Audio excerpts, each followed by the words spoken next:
Salut tout le monde et bienvenue sur la chaîne de vivre avec moi.com, la simplicité au quotidien. Mon nom c'est Vicky et je pratique le minimalisme depuis bientôt 5 ans. Mon Dieu que ça passe vite. Puis je partage un peu ma vie, mon cheminement, des trucs pour économiser, des trucs pour vivre plus simplement au quotidien. Donc si ça vous intéresse, assurez-vous d'être abonné à la chaîne pour voir toutes les prochaines vidéos que je vais sortir sur le sujet. Donc aujourd'hui, je suis de retour avec un petit Q&A, donc questions-réponses, parce que ça doit faire 1 an que j'en ai pas fait ici sur la chaîne, puis j'avais envie de jaser avec vous, peut-être un peu de minimalisme, de répondre à vos questions aussi. Donc j'ai publié en fait cette semaine une annonce sur Instagram et je vous ai demandé de me poser des questions justement en vue de cette vidéo-là. Donc prenez-vous une petite boisson chaude, moi je me suis fait un petit thé, c'est parti, je vais répondre à toutes vos questions. Donc restez là, c'est parti!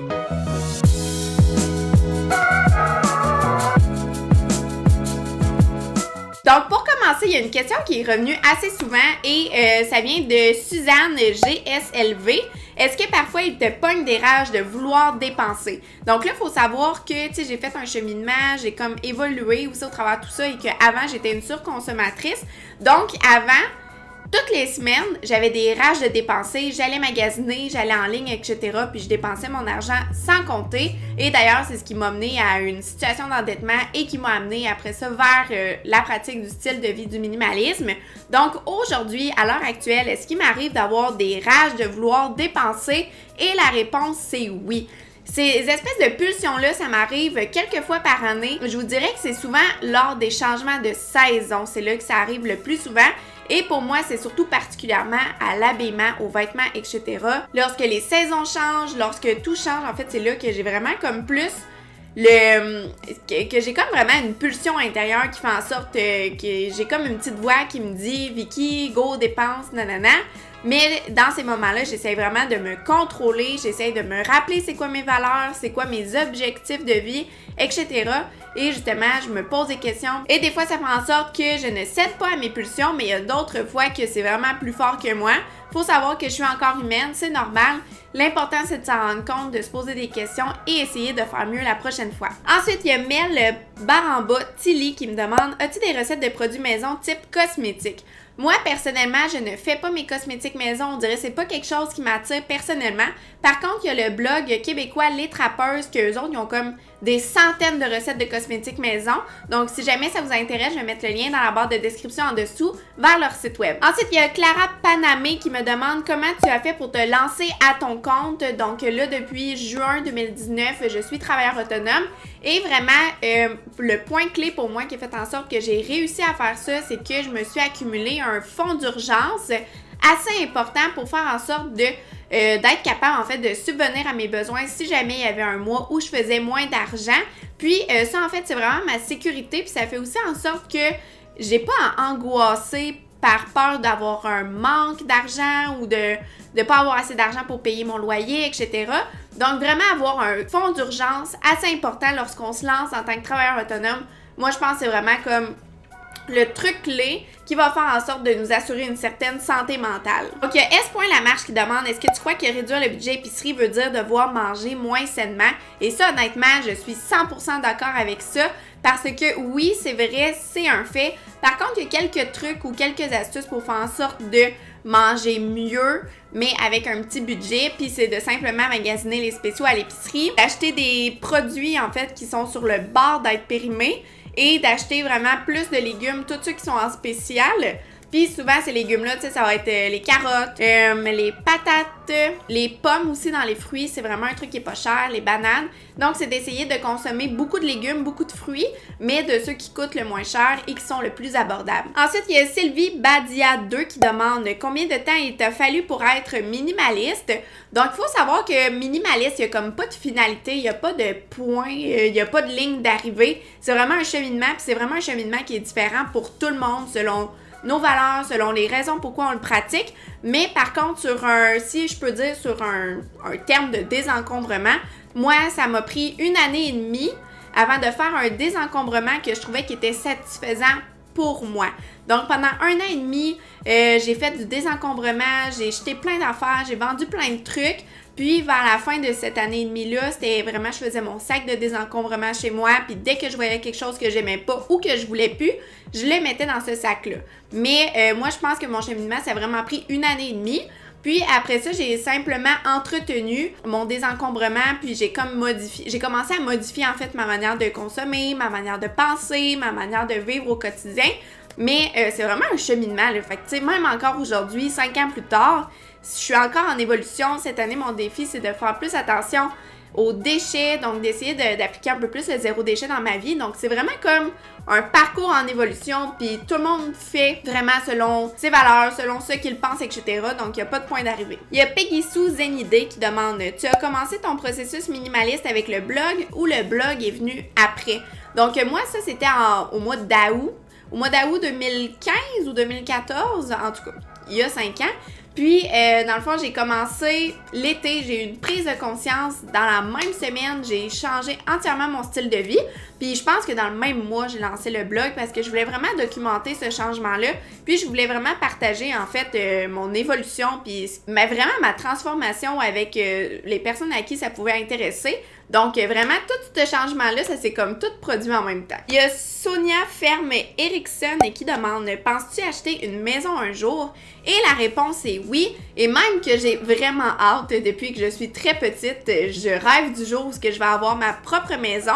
Par contre, tu sais, le processus d'avoir une maison et de vouloir une maison, ça aussi, ça l'a changé au courant des années. Ça va répondre aussi à une autre question que j'ai vue un peu plus loin concernant les mini-maisons.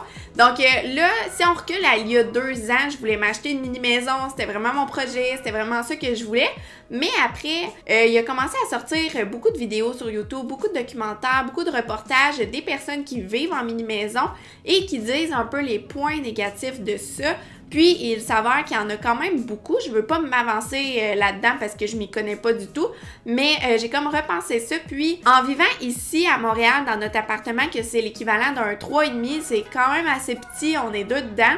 J'ai vraiment comme un manque d'espace. J'ai hâte d'avoir, tu sais, une espace de vie plus grande, etc. Donc, oui, l'objectif aussi d'avoir une maison, tu sais, d'avoir c'est vraiment ta maison, tu sais, de sentir chez toi, tu sais, d'avoir un morceau de terrain qui t'appartient, etc. C'est vraiment quelque chose que j'ai envie qui arrive prochainement.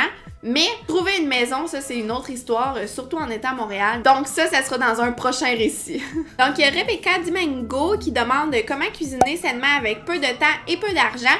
Donc là, j'y ai déjà répondu un peu tantôt, c'est d'acheter vraiment ce qui est en spéciaux puis qu'est-ce qui est sur le point d'être périmé. Puis par rapport à peu de temps, c'est vraiment comme par exemple le dimanche après-midi ou le dimanche soir, c'est de préparer comme plein de choses en même temps. Donc on peut préparer un potage pour la semaine, un riz pour la semaine, puis tu sais, des plats de lunch, tu sais, essayer de maximiser son temps de préparation des repas. Puis ça, il y a une page Instagram que je suis là, puis que j'aime vraiment gros, c'est par rapport au meal prep, c'est en anglais par contre.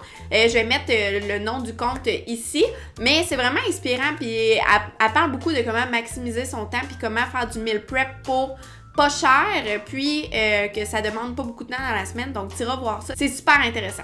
Il y a Mary Baramba-In qui demande « Quelle est la première chose que tu ressens quand tu te débarrasses d'objets ou de choses inutiles? » Et c'est du soulagement. Genre, je suis tellement contente, là, pour vrai, ce que je me dis dans la tête quand que je désencombre quelque chose, c'est « Ah, oh, bon débarras, tu sais, vraiment, tant mieux, ciao, bye! » Tout ce que vous voulez. Quand que je désencombre quelque chose, c'est vraiment parce que le processus s'est fait, mon cheminement intellectuel a été fait aussi. Puis quand je désencombre quelque chose, c'est vraiment comme j'étais prête pour ça, puis je suis vraiment contente de le faire, etc. Puis là, en ce moment, il y a comme 2 sacs de désencombrement qui attendent dans la chambre. Mais j'ai comme tellement hâte que ça débarrasse chez nous, puis j'ai tellement hâte comme de tourner la page sur ces vêtements-là. Je les aime plus, je les porte plus, ils m'intéressent plus non plus. Donc c'est vraiment ça que je me dis en fait quand je désencombre quelque chose. C'est genre, enfin, libéré, délivré. Il y a Iliou Zarbi qui demande comment arrives-tu à mettre de côté chaque mois et comment fais-tu? Ben dans le fond, l'important, c'est de se faire un budget et de s'assurer que nos revenus sont supérieurs à nos dépenses. Donc là, si vous, ça arrive pas mal moitié-moitié, ben tu sais que ça arrive pas mal à égalité, c'est qu'il y a un problème, soit que vous gagnez pas assez ou soit que vous dépensez trop et que votre style de vie est un petit peu trop élevé. pour les moyens que vous avez. Donc ça, moi, c'est quelque chose que je préconise depuis que j'ai commencé mon cheminement il y a 5 ans. C'est de vraiment vivre en dessous de ses moyens. Puis ça permet d'économiser beaucoup et de justement réussir à rester à flot quand vient le moment de nos finances personnelles. Donc, j'ai plein d'articles sur le blog qui parlent de comment je budgète, comment je gère mon argent, comment je fais pour économiser, comment j'ai fait pour rembourser mes dettes. Donc, je vais essayer de mettre des ressources dans la barre de description en dessous si jamais vous voulez en lire davantage là-dessus. Donc, il y a Vicky Clermont qui demande quel est ton livre préféré de tous les temps et que tu pourrais relire plusieurs fois et c'est le livre L'homme sans argent. C'est un excellent livre. Puis, dernièrement, j'essaye en fait de le trouver seconde main quand que je vais dans les bouquineries, puis je le trouve pas. Il est comme vraiment difficile à trouver. Moi, je l'avais emprunté à la bibliothèque dans le temps à Trois-Rivières. Et ça, c'est un livre tellement touchant, tellement intéressant. Puis, honnêtement, ça, je pense que c'est vraiment un de mes livres préférés par rapport à la thématique minimalisme, vivre avec moi, etc. Donc, si jamais vous avez la chance de le lire, honnêtement, je vous le recommande fortement. Puis dans le fond, c'est le récit d'une personne bien normale, là, comme vous et moi, puis qui décide de faire une année sans argent. Donc, il va vraiment tout changer son style de vie de manière à dépenser aucun sou. Puis à la fin, il me semble, il organise comme une espèce de souper pour célébrer ça. Puis encore une fois, c'est sans argent. Donc, c'est vraiment, vraiment intéressant. Puis tu vois vraiment comme l'évolution de son parcours, l'évolution de son mode de pensée, puis tous les trucs qu'il fait pour vraiment vivre sans dépenser une seule scène.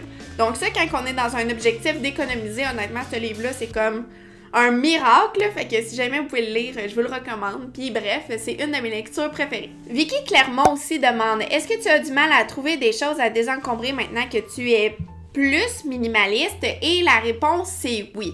Maintenant, comme je vous l'ai dit, moi, ça a pris 1 année et demie avant de vraiment atteindre comme un niveau de désencombrement satisfaisant.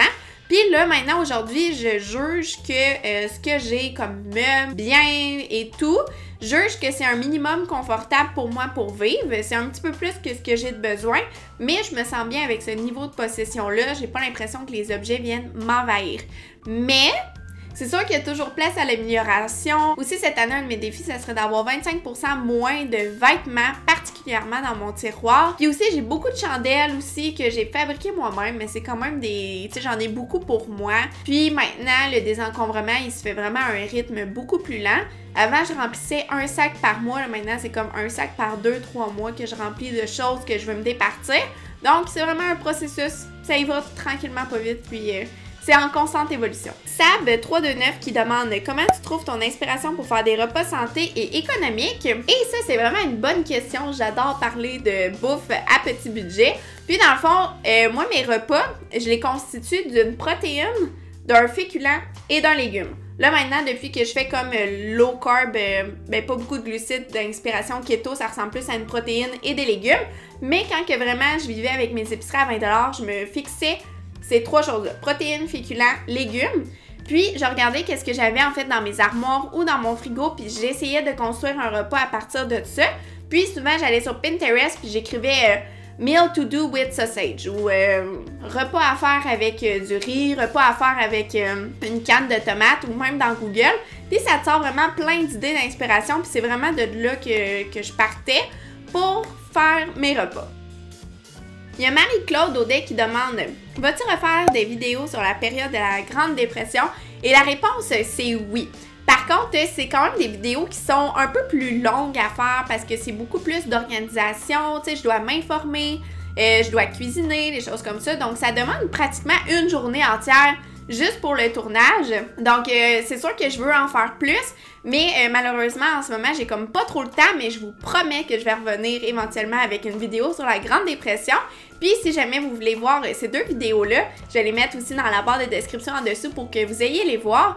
Je sais qu'il y en a une que vous avez beaucoup aimée, puis même encore aujourd'hui, quand que je croise des gens, il y en a certains d'entre vous qui m'ont parlé de la vidéo sur la Grande Dépression, donc je suis contente que ce soit un sujet qui vous intéresse et je suis surtout contente de vous avoir peut-être appris quelque chose sur l'histoire. Donc, il y a Sophie Vert qui demande « Comment fais-tu pour garder un équilibre avec le minimalisme et le zéro déchet? » Et ça, c'est vraiment une bonne question parce que honnêtement, on dirait que à l'heure actuelle, il y a tellement une pression sociale sur la perfection du zéro déchet puis la perfection dans le minimalisme que c'est dur de garder un équilibre avec tout ça.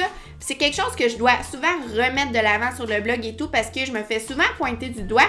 Mais moi, je trouve que vraiment l'important, c'est que chacun y aille à son rythme, chacun y aille vraiment selon ce qu'il veut, ce qu'il souhaite. Pour vrai, le prendre son temps puis y aller à son rythme. Quand on est prêt, c'est vraiment comme le truc clé que je peux donner. Il y a Maureen Baramba MTL qui demande comment tu désencombrer ta maison, un item à la fois ou tout d'un coup.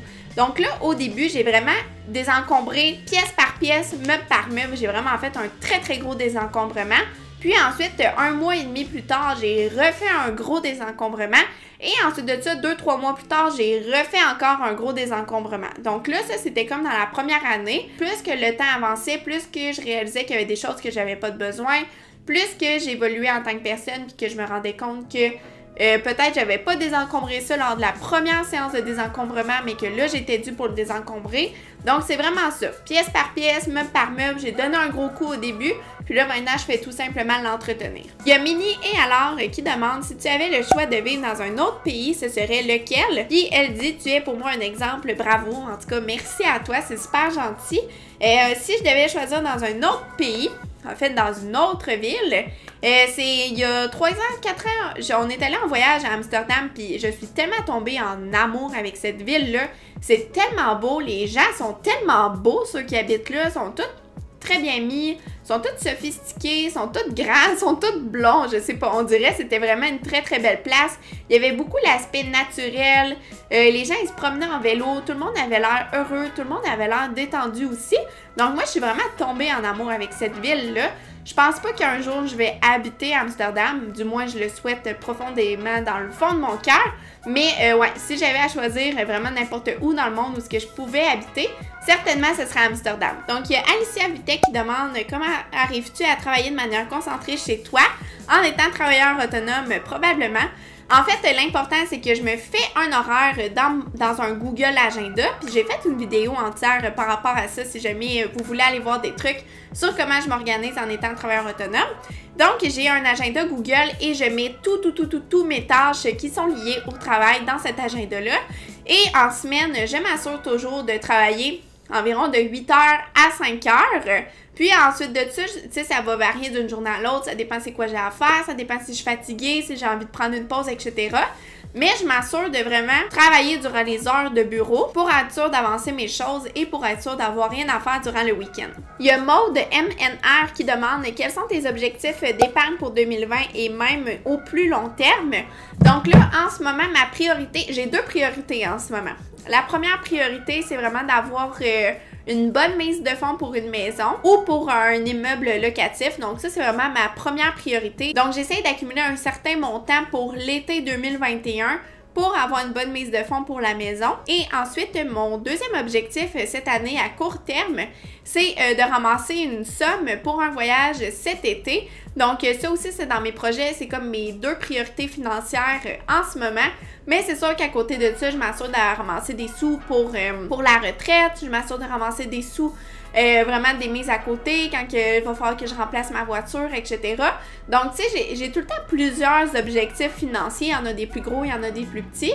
Puis, j'intègre ces objectifs financiers-là dans mon budget pour m'assurer de les respecter, puis aussi pour me fixer des petits objectifs toutes les semaines pour continuer à me motiver à épargner. Donc voilà, c'était vos principales questions en fait que vous m'avez posées sur Instagram. Je vous remercie encore une fois vraiment beaucoup pour vos questions. C'était vraiment des bonnes questions, puis j'ai même vu des questions que j'avais jamais vues auparavant. Fait que je suis contente de voir aussi que vraiment, même si mon parcours évolue, vous aussi un peu vous évoluez avec moi, puis vous vous en rendez compte aussi que je suis peut-être plus rendue à la même place qu'il y a 5 ans. Donc ça, c'est super apprécié, puis je vous remercie encore une fois d'être présent, de venir me parler en privé, d'interagir avec moi, etc., de me partager vos expériences, de partager aussi avec moi vos cheminements, puis qu'est-ce qui se passe dans votre vie. Honnêtement, c'est super apprécié. Donc voilà, j'espère que vous avez aimé cette petite mise à jour sous forme de Q&A. Si c'est le cas, n'oubliez pas de cliquer j'aime. Et aussi, si jamais vous voulez nous retrouver sur les réseaux sociaux, le blog est sur Instagram, Facebook et sur Internet. Vous irez voir ça, je vais mettre des liens dans la barre de description en dessous. Donc on se retrouve la semaine prochaine dans une nouvelle vidéo. Bye tout le monde!